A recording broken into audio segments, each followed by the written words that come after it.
제가 여러분들에게 질문 한 가지 하도록 하겠습니다. 제가 두 달 전에 한 책을 읽었습니다. 자기 전에 잠깐 심심풀이로 이 책을 들고 책을 읽었는데 이 책이 너무 재밌는 거예요. 중간에 덮을 수 없을 만큼 너무 재밌어서 이 책을 새벽 2시까지 읽었습니다. 여기서 질문 나갑니다. 이 책의 제목은 무엇일까요? 뭐라고요? 네. 여기까지 듣고 맞추면 사실은 말이 안 되는 거예요. 제가 힌트를 드릴게요. 이 책은 저도 가지고 있고 여러분들도 가지고 있어요. 그래서 맞출 수 있어요. 아마 여기 계신 분들의 90% 이상이 가지고 있을 텐데, 성경이 가끔씩 우리에게 꿀송이처럼 달기도 하지만 매번 그렇진 않죠. 우리에게 깊은 수면으로 인도할 때도 많기 때문에 성경은 아닙니다. 그 다음에 우리 안에 공유되는 책이 한 가지 더 있을 텐데, 정답입니다. 안산제일교회 60주년 기념책이었어요. 여러분 읽어보신 분 계세요? 안 읽어보신 분 있으시면 한번 꼭 읽어보시길 바랍니다. 저도 정말 그냥 잠자기 전에 이거 뭐지? 교회에서 받은 교회 책 한번 읽어볼까? 이렇게 생각하고 교회 60년사 기념책을 읽었는데 너무 재밌는 거예요. 그래서 다시 처음부터 머리말부터 추천사부터 맨 뒷페이지에 있는 우리 부목사님들 지금 어디 계시는지 이런 내용들까지 다 읽었어요. 이 60년사 기념책을 읽으면서 하나님께서 우리 안산제일교회를 인도하신 그런 흔적이 기록되어져 있다 보니까 가슴이 너무 뛰는 거예요. 저에게는 정말 충격적인 그런 시간들이었습니다. 제가 이 책을 읽으면서 여러 가지를 제 마음에 담았는데 그 중에 한 가지를 여러분들에게 좀 나누고 싶습니다. 여러분, 우리 안산제일교회에 위기가 있었습니까? 없었습니까? 뭐라고요? 네, 위기가 당연히 있었겠죠. 그렇다면 그런 위기들을 어떻게 헤쳐나갔을까요? 어떻게 뚫고 나갔을까요? 제가 생각했을 때 한 4가지의 위기와 중요한 어떤 분기점이 있었어요. 그때 여러분들 한번 회상하시면서 한번 살펴보시길 바랍니다. 첫 번째는 우리 원로 목사님께서 편찮으실 때, 그때 여러분 우리 교회는 어떻게 이 위기를 헤쳐나갔습니까? 두 번째 중요한 분기점이에요. 이 희년 성전을 지어갈 때 우리 안산제일교회는 어떻게 반응했습니까? 세 번째는 영적인 리더십이 교체되는 너무나 중요한 기점에서 우리는 어떻게 준비했습니까? 마지막 4번째, 2014년 4월 안산시 전체에 슬픔과 우울의 분위기가 가득 찼을 때 우리 교회는 어떻게 반응했습니까? 저는 그때 없었어요. 그런데 그 책을 보면서 제가 분명히 느낄 수 있었던 것은 기도했구나. 그때 릴레이 기도를 하셨더라고요. 매일 저녁 기도하셨더라고요. 금식 기도하셨더라고요. 이 위기와 중요한 분기점마다 우리 안산제일교회 성도님들은 기도로 이 위기와 문제를 헤쳐나가시고 뚫어내셨다는 것을 저는 그 책에서 확인할 수 있었습니다. 여러분, 기도가 무엇입니까? 기도는 하나님을 의지하고 하나님만 붙들겠다는 우리의 믿음의 반응입니다. 그렇기 때문에 기도하는 사람은 나의 능력을 의지하지 않아요. 기도는 나의 능력이 아니라 하나님의 능력이 있음을 믿고 하는 것입니다. 그렇기 때문에 기도하는 사람들의 특징이 있어요. 하나님께 나아갑니다. 하나님을 찾습니다. 그리고 하나님께 부르짖습니다. 그럴 때 하나님께서는 신실하게 그 기도 가운데 반응하세요. 역사하세요. 응답하세요. 그리고 하나님의 하나님 되심을 보여주시더라고요. 어떻게 보여주십니까? 여러분들 다 그런 경험이 있으시잖아요. 우리 아까 찬양했던 것처럼 하나님의 놀라운 사랑과 은혜를 경험시켜 주세요. 또 하나님의 세미한 음성을 들려주십니다. 하나님의 분명한 말씀으로 우리의 죄를 찔림받게 하십니다. 하나님의 꿈과 환상을 보여주십니다. 하나님의 놀라운 성령의 은사를 우리에게 허락하십니다. 놀라운 하나님의 하나님 되심을 우리에게 보여주시고 경험시켜 주신다라는 거예요. 그 하나님의 하나님 되심을 우리에게 경험시켜 주시는 것을 하나님의 임재라고 합니다. 그렇기 때문에 우리는 기도를 붙잡아야 되는 거예요. 기도를 회복해야 되는 것입니다. 왜냐하면 기도를 통해서 우리는 하나님의 하나님 되심을, 하나님의 임재를 경험할 수 있기 때문입니다. 여러분, 우리의 신앙생활에 이 하나님의 하나님 되심, 하나님의 임재가 빠져버리면 건조해질 수밖에 없어요. 종교적이 될 수밖에 없습니다. 왜냐하면 하나님과의 소통이 없거든요. 하나님과의 반응이 없어요. 그저 나 혼자 하나님께 외치는 것밖에 되지 않습니다. 그런데 하나님께서는 신실하세요. 절대 우리의 기도에 외면하지 않으십니다. 그렇기 때문에 우리가 해야 될 자세가 무엇이냐면 하나님의 임재를 사모하는 겁니다. 하나님의 임재를 사모하며 기다리는 거예요. 우리가 그렇게 하나님께 나아갈 때 우리 하나님은 신실하게 임재하실 줄 믿습니다. 여러분, 여러분들의 신앙생활을 한번 돌이켜 보십시오. 하나님의 임재가 있었을 때와 하나님의 임재가 없었을 때는 아마 하늘과 땅 차이일 것입니다. 저도 그렇습니다. 특히 언제 그러냐면 새벽 기도에 올 때 그래요. 여러분, 새벽 기도회 때 기도하지만 매번 다 기도만 하는 것은 아닙니다. 가끔씩은 졸 때도 있어요. 졸다가 갈 때도 있고요. 또 가끔씩은 정말 하나님의 특별한 은혜가 있을 때가 있어요. 침묵으로 기도하는데 너무나 벅차오르는 그런 은혜 속에서 눈물이 날 때가 있습니다. 그 눈물이 안 멈춰지는 시간들이 있어요. 정말 뜨겁게 기도하고 싶어서 그때 하나님의 놀라운 은혜들을 체험할 때가 있습니다. 그런데 저의 이런 신앙 상태를 어떤 한 사람은 기똥차게 알아챕니다. 그 사람이 누구냐면 제 아내입니다. 새벽 예배를 마치고 이제 아침 식사를 하려고 집에 가면 제 아내가 제 얼굴 표정을 보고 제가 하는 말을 보고 듣고 이렇게 이야기합니다. 오늘 좀 은혜 받았나 봐. 어떨 때는 간혹 이렇게 얘기해요. 오늘 졸고 왔어? 이런 게 느껴진다라는 거예요. 근데 저도 반박을 못 하겠는 거예요. 거의 95%가 맞는 말이거든요. 저에게도 그렇습니다. 하나님의 은혜가 경험이 되어지고 하나님의 임재가 저에게 경험이 되어질 때와 그냥 무미건조하게 기도하고 돌아갈 때가 너무나 다르다라는 것이에요. 여러분들은 어떠십니까? 여러분들은 어떠세요? 중요한 것은 지금부터입니다. 과연 그렇다면 우리가 하나님의 임재를 사모하며 신앙생활을 할 때 우리의 신앙생활의 모습은 달라지지 않겠습니까? 우리가 매주일의 예배와 매 시간에 이런 기도회들과 짧은 시간의 가정 예배일지라도 큐티 시간일지라도 그 시간에 하나님의 임재를 사모한다면 우리의 신앙생활은 완전히 달라지지 않겠어요?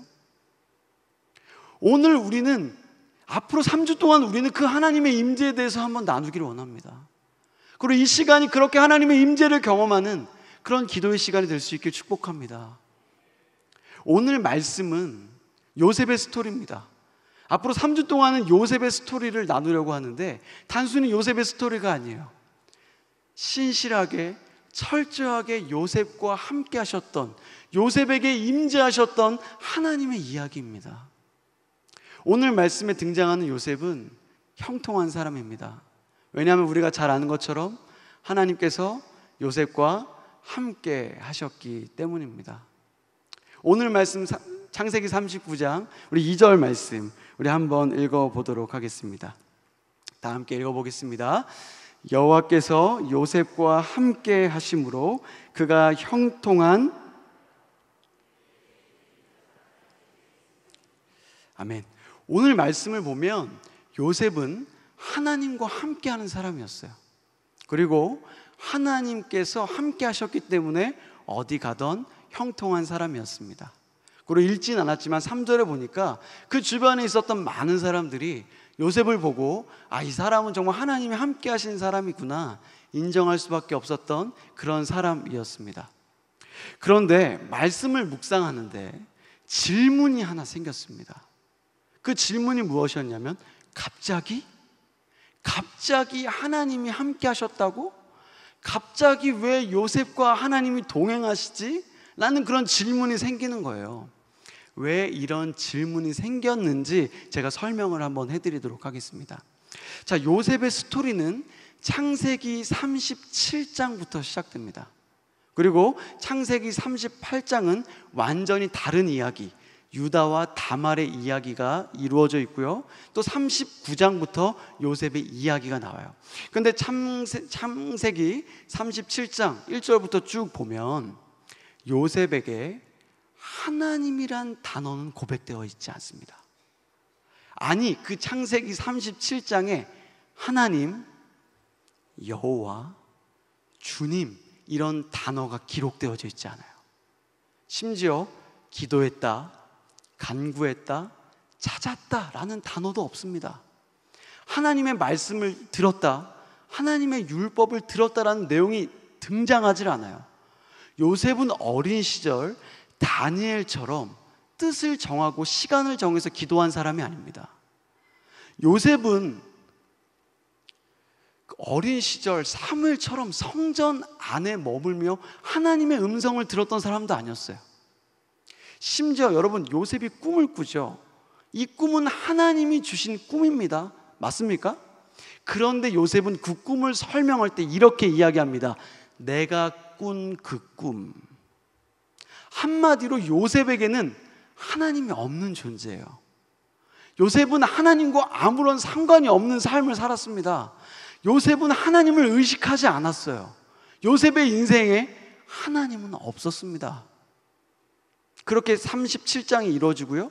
오늘 말씀 창세기 39장 1절에 요셉이 노예로 팔려갑니다. 그리고 2절이 시작되는데 갑자기 하나님이 함께 하신다라는 거예요.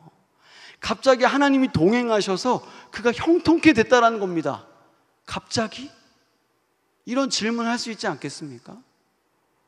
도대체 하나님께서는 어떤 과정을 통해서 요셉과 함께 하셨을까? 성경에 기록되어 있지는 않지만 분명 요셉에게 그 시간 전에 심경의 변화와 믿음의 변화가 있었던 순간이 있었구나라는 것을 깨닫게 됩니다. 그렇다면 도대체 요셉에게는 어떤 일이 있었길래 그의 믿음과 심령의 변화가 있었을까요? 오늘 말씀을 통해서 창세기 37장과 39장의 말씀을 통해서 우리가 한번 살펴보기를 원합니다. 첫 번째로 우리는 요셉이 입은 채색 옷을 통하여 하나님께서 우리에게 주시는 말씀, 우리에게 주시는 음성을 한번 들어보길 원합니다. 여러분, 요셉의 인생을 잘 설명해주고 있는 몇 가지들의 단어가 있는데 그 단어 중에 하나가 옷입니다. 앞으로 3주 동안 몇 번 설명을 해드릴 텐데 요셉은 채색 옷을 입었습니다. 채색 옷은 우리가 잘 아는 것처럼 화려한 옷이고 비싼 옷입니다. 무엇보다 아버지인 야곱이 요셉을 위해서 직접 만들어준 옷이었어요. 그 옷을 받아서 입었던 요셉의 마음은 어땠을까요? 아버지의 사랑을 느끼며 아버지께 감사한 마음을 가졌겠죠. 저도 그런 비슷한 경험이 있습니다. 왜냐하면 제가 동대문에서 태어나고 자랐거든요. 혹시 동대문 여러분 아십니까? 조금 연세가 있으신 분들은 동대문 하면 평화시장 같은 그런 의류 시장들이 생각나실 거예요. 그리고 저와 좀 비슷한 세대이신 분들은 밀리오레 아시죠? 밀리오레, 두산타워, 한창 핫했던 그런 의류 쇼핑몰들이 있었던 동대문. 그리고 요즘 우리 젊은 청년들이나 청소년들은 뭐 DDP, 동대문 디자인 플라자, 뭐 이렇게 잘 아시는 그 동대문입니다. 옛적부터 지금까지 어떤 의료계에 어떤 종사하는 분들이 많이 일하시고 또 살아가는 그런 지역이 동대문입니다. 제가 이렇게 길게 설명해 드리는 이유는 저희 집도 그런 집이었기 때문이에요. 저희 아버지는 기술자셨고 주 전공은 청바지셨습니다. 어렸을 때부터 청바지 징하게 많이 입었습니다. 정말 많은 청바지들이 있었어요. 그런데 제가 입은 청바지는 좀 달랐습니다. 왜냐하면 저희 아버지가 직접 사이즈를 재시고 저에게 맞는 단 하나밖에 없는 그런 청바지를 만들어 주셨기 때문이에요. 지금도 저희 아버지께서는 손주들을 위해서 청바지를 만들어 주십니다. 딱 보면 아시나 봐요. 한 치의 오차도 없이 기장에 딱 맞게 그렇게 청바지를 만들어 주십니다. 아버지께서 옷을 만들어 주신 그런 여러 가지 사건들 중에서 잊지 못할 추억이 하나 있습니다. 제가 7살 때 유치원 때였어요. 그때 재롱잔치를 하는데 연극을 했었습니다. 연극을 하는데 제가 맡은 역할이 무엇이었냐면, 지금 생각해도 너무 웃긴데 소였어요. 소가 주인공은 아니잖아요. 그렇게 비중이 있었던 역할은 아니었던 것 같아요. 기억도 안 납니다. 그런데 기억이 나는 게 하나 있습니다. 그것이 무엇이냐면 저희 아버지께서 만들어주신 소 옷이었어요. 갈색 털로 된 제 몸에 딱 맞는 소 옷을 만들어 오신 거예요. 그 연극을 하는데 얼마나 제 자신감이 뿜뿜했겠습니까? 아버지께서 저를 위해서 만들어주신 소옷, 그 소옷을 입고 잘 기억은 안 나지만 즐겁게 연극을 했었던 것 같습니다. 여러분, 아마 요셉도 그런 사랑에 감사하며 또 감동하고 그랬겠죠. 그런데 문제가 무엇이냐면 요셉에게만 그런 채색 옷을 만들어줬다는 겁니다. 어떤 학자는 이야기합니다. 이 채색 옷이 장자에게 입히는 옷이다라고요. 그런데 요셉은 우리가 잘 아는 것처럼 11번째 아들입니다. 형들이 난리가 났겠죠. 어떤 학자는 이 채색 옷이 공주들이 입는 옷이라고 이야기합니다. 요셉은 집에서 공주 취급을 받고 장자 취급을 받은 거예요. 형들이 좋아할 리가 없습니다. 거기다가 요셉은 채색 옷만으로도 형들에게 미움을 받았는데 조금 센스가 부족했는지 아니면 그냥 바른 생활 사나이였는지 형들의 잘못된 모습을 곧이곧대로 아버지에게 고자질하는 그런 청소년 시기를 보냈습니다. 그러니까 형들과의 관계가 좋을래야 좋을 수가 없죠. 요셉은 그런 삶을 살았습니다. 채색 옷을 통하여서 우리가 깨닫게 되는 것이 있습니다. 아버지의 사랑의 증표인 채색 옷, 이 채색 옷이 영원하지 않다라는 겁니다. 아버지는 영원히 그 사랑을 누리며 내 사랑을 받으며 그렇게 자라라고 채색 옷을 만들어 입혔을지 모르겠지만 그 채색 옷은 누군가에 의해 벗겨집니다. 그리고 누군가에 의해 억지로 노예 옷을 입게 됩니다. 그런데 그 적대적인 사람이 누구였냐면 형들이었죠. 여러분, 형들은 요셉을 만나고 나서, 형들을 찾아온 그 요셉을 만나고 나서 가장 먼저 했던 일이 무엇인지 아십니까? 창세기 37장 23절입니다. 창세기 37장 23절을 우리가 한번 보도록 하겠습니다. 한번 읽어보겠습니다. 시작. 요셉이 형들에게 이르매 그의 형들이 요셉의 옷, 곧 그가 입은 채색 옷을 벗기고. 요셉이 형들을 만났는데 형들이 가장 먼저 한 게 무엇이라고요? 채색 옷을 벗기는 거예요. 여러분, 얼마나 싫었으면, 얼마나 그 채색 옷이 싫었으면 요셉을 만나자마자 채색 옷을 벗겼을까요? 여러분, 우리는 기억해야 됩니다. 내 인생에 내가 입는 채색 옷 결코 영원하지 않습니다. 내 자녀들에게 입혀주는 그 채색 옷 결코 영원하지 않아요. 누군가 벗기는 사람이 있다는 겁니다. 벗겨지는 상황이 우리에게 찾아온다는 겁니다. 여러분, 우리의 자녀들 우리가 지킬 수 없어요. 우리의 자녀들 우리가 책임질 수 없습니다. 우리의 인생 우리가 지킬 수 없다는 거 너무나 잘 알고 있지 않습니까? 그런데 왜 우리는 우리 자녀들에게는 그렇게 행동하지 못하는지요? 여러분, 우리 뜻대로 인생이 되지 않습니다. 우리 뜻대로 자녀들의 인생이 풀리지 않습니다. 우리의 자녀들은 하나님의 뜻대로 되는 줄 믿습니다. 여러분, 이것이 인생이에요.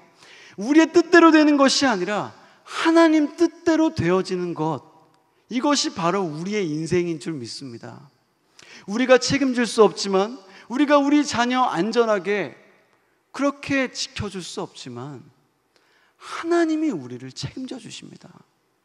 하나님이 우리의 자녀를 안전하게 지켜주십니다.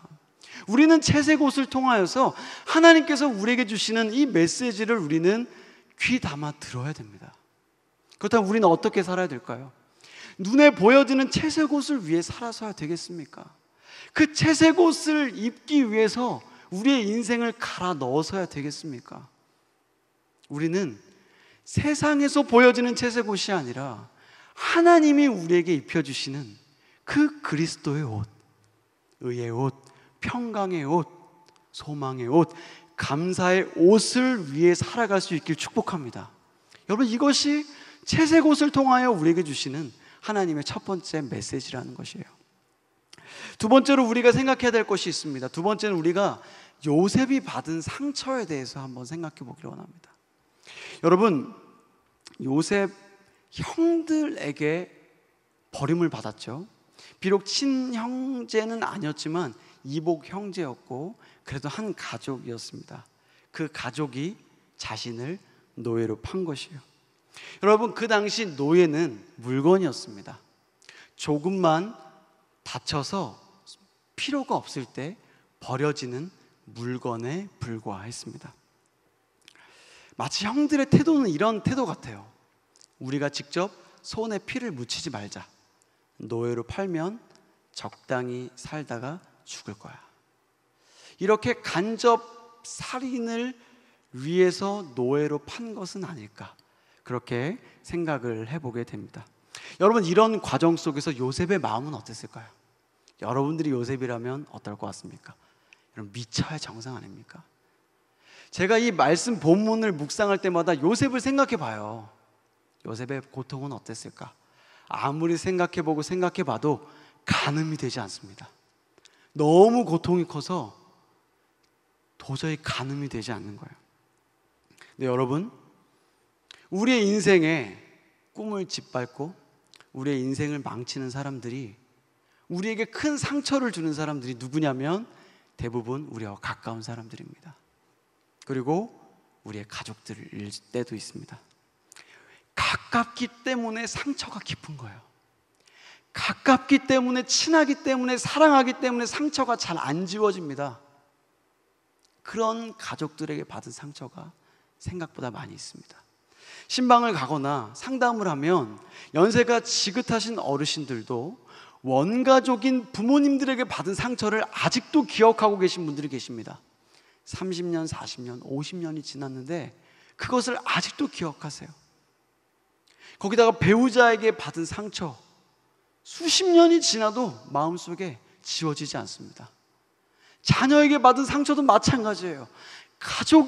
가정이 원래 그런 곳입니다. 가장 사랑하고 가장 가까운 공동체이기 때문에 가장 기쁘고 행복한 곳이 가정이고 가장 절망스럽고 가장 아픈 곳이 가정입니다. 생각보다 가정에서 받은 상처 때문에 아직까지 영향을 받는 분들이 굉장히 많습니다. 여러분, 이것을 우리가 끊어내지 않으면 이 아픔은 계속 이어집니다. 여러분, 우리가 정말 싫어했던 우리의 부모님의 모습이 나에게 보여진 적 여러분 있지 않으세요? 내가 30년 전에는 아동 학대 피해자였는데 그 폭력성이, 그 외로움이 나한테 고스란히 경험되어져 있음을 우리가 발견할 때가 있지 않습니까? 여러분, 우리에게 있어서 이 가정에서의 상처는, 특별히 원 가족에서의 그 받은 상처는 우리가 꼭 해결하고 넘어가야 될 문제라는 겁니다. 그런데 여러분, 이 상처를 우리가 어떻게 해결할 수 있을까요? 어떻게 이 상처를 끊어낼 수 있을까요? 우리의 노력과 의지로는 끊을 수 없습니다. 하나님의 은혜로 덮여야 됩니다. 하나님의 은혜로 덮일 때 우리는 그 상처에서부터 자유할 수 있습니다. 오늘 말씀에서 노예로 팔린 요셉을 보면 불안해야 될 청소년입니다. 노예의 생활을 하고 있어요, 여전히. 그리고 17살이에요. 그렇게 버림받았어요. 그런데 불안해하지 않습니다. 여러분, 신기하지 않으세요? 억울함과 분노에 가득 차서 막 살아야 된, 완전 분노 조절 장애로 살아야 되는 그런 청소년 시기인데 너무나 침착합니다. 왜 그럴까요? 하나님이 그와 함께 하시면서 은혜와 긍휼을 허락하셨기 때문이에요. 하나님의 은혜가 요셉과 함께 했기 때문에 요셉은 그 분노에서부터 자유할 수 있었습니다. 그 상처의 영향을 받지 않을 수 있었습니다. 여러분, 은혜가 상처를 이깁니다. 여러분, 그래서 우리가 은혜를 붙들어야 되는 거예요. 요셉의 그 뒤에 인생을 한번 살펴보면 재밌습니다. 요셉이 총리가 되고 형들을 만납니다. 그런데 요셉은 형들에게 복수하지 않습니다. 여러분, 얼마 전에 우리 되게 인기 있었던 드라마 중에 더 글로리라는 드라마가 있습니다. 여러분 한두 번쯤 들어보셨을 겁니다. 학교 폭력을 당한 한 피해자가 있었는데 그 충격이 너무 커서 20년 동안 복수를 꿈꾸고 준비합니다. 그리고 복수를 실행합니다. 근데 그 복수하는 장면들이 너무나 시원한 사이다 같아서 많은 시청자들의 사랑을 받은 드라마입니다. 이 복수를 하는 장면들이 제가 봐도 너무 시원해요. 많은 시청자들이 이 피해자를, 그래서 복수하는 주인공을 응원하고 지지했습니다. 20년 동안 준비했어요. 그런데 형들을 만난 요셉이 총리가 돼서 형들을 만난 시간이 언제인지 아세요? 22년, 23년쯤 됩니다. 거의 상황이 비슷해요. 20년이 지난 거예요. 더 글로리에서 송혜교는 복수를 꿈꾸고 복수를 실행하는데 요셉은 복수하지 않아요. 왜 그랬습니까? 형들에게 받은 상처보다 하나님께 받은 은혜가 더 큰 거예요.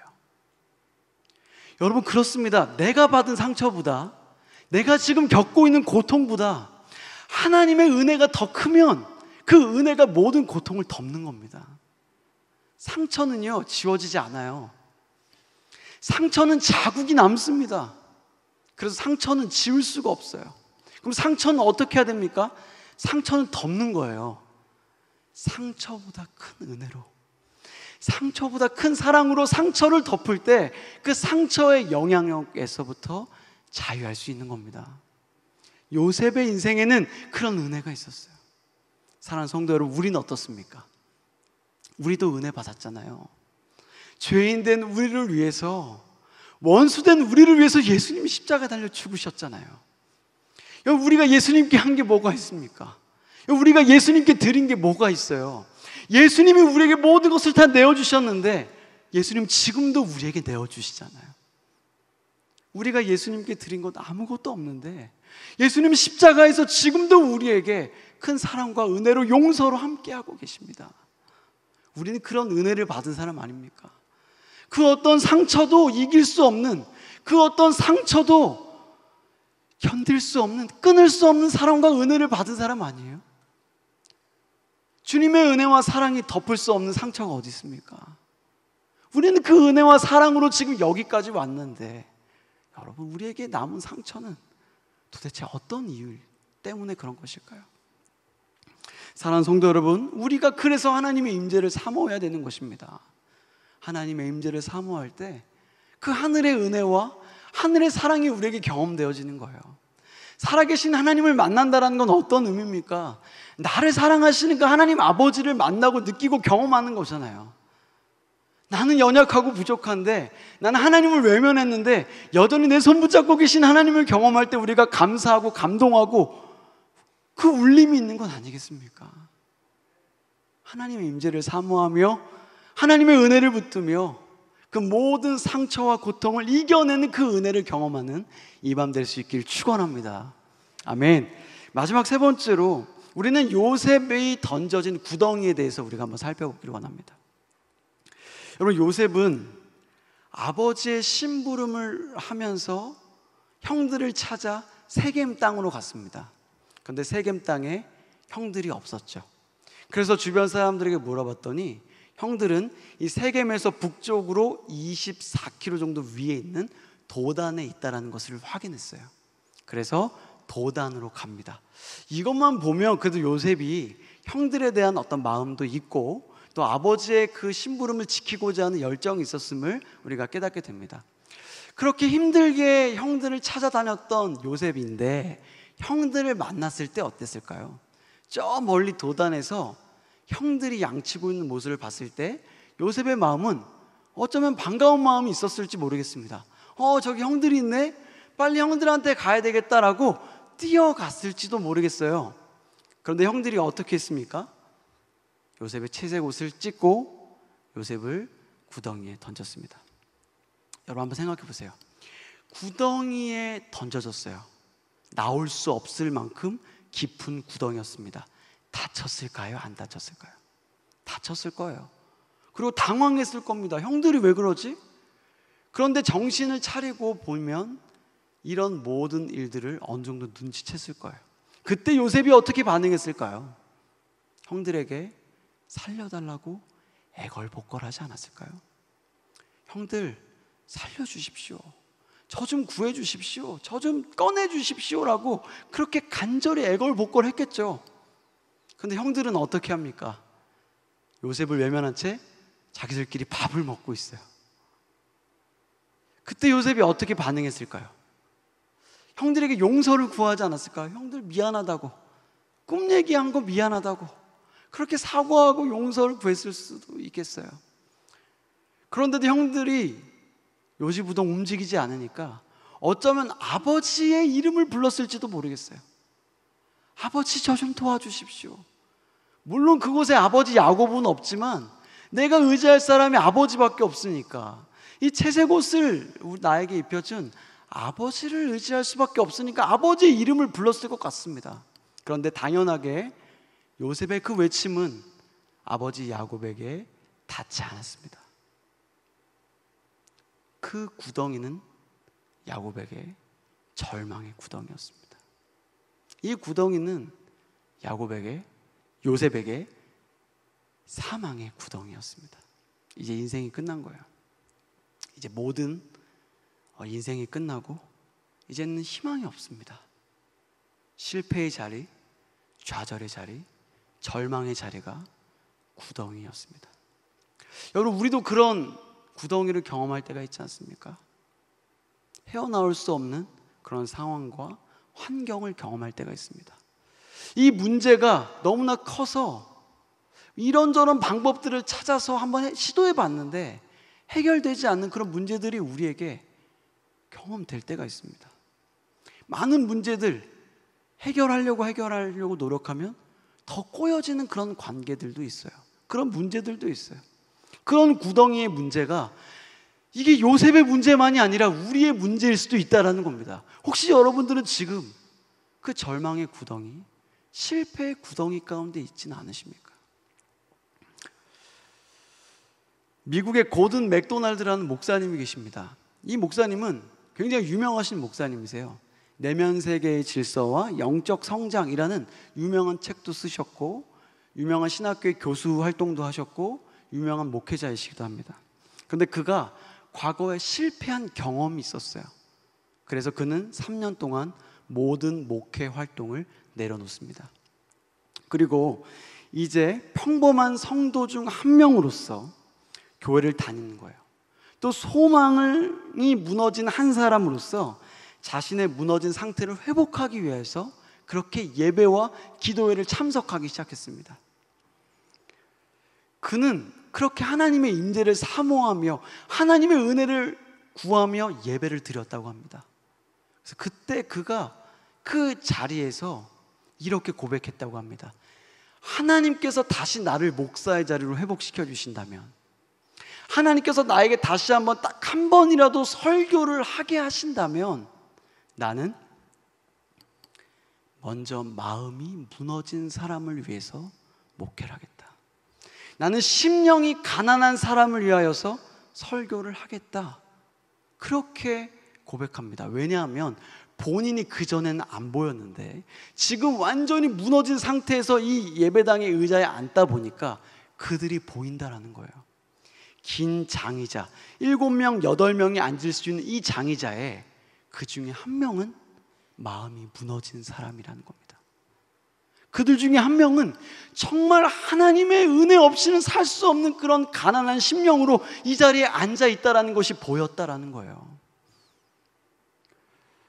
여러분, 상한 심령의 사람들, 바로 요셉, 지금 요셉의 상황 아닙니까? 지금 요셉은 완전히 무너진 상황 속에서 상한 심령에서 그렇게 아파하고 고통 가운데 있는 그런 위치 가운데 있다는 것을 우리는 깨닫게 됩니다. 그런데 우리가 말씀을 묵상하면서, 제가 말씀을 묵상하면서 깨달은 것이 있습니다. 구덩이에 던져진 요셉, 지금 자신의 안위는 조금도 생각하지 않는 형들, 아무리 안절부절 애걸복걸해도 구해주지 않는 형들, 아무리 아버지를 외쳐도 무응답의 아버지, 그런 상황 속에서 요셉은 누구를 찾았을까요? 요셉은 누구를 의지했을까요? 요셉은 누구를 불렀을까요? 요셉은 그 구덩이에서, 노예로 팔려가는 그 절망의 자리에서 하나님을 찾지 않았겠습니까? 그의 상한 심령을 가지고 하나님의 임재를 사모하며 하나님의 은혜를 구하며, 하나님 이제 저를 도와주실 분은 하나님밖에 없습니다. 하나님 저를 도와주셔야만 합니다. 하나님 저를 살려주십시오라고 그렇게 외치지 않았겠습니까? 저는 말씀을 묵상하는데 예수님의 팔복 말씀이 생각나는 거예요. 심령이 가난한 자는 복이 있나니 천국이 그들의 것이며, 애통하는 자는 복이 있나니 그들이 위로를 받을 것이며.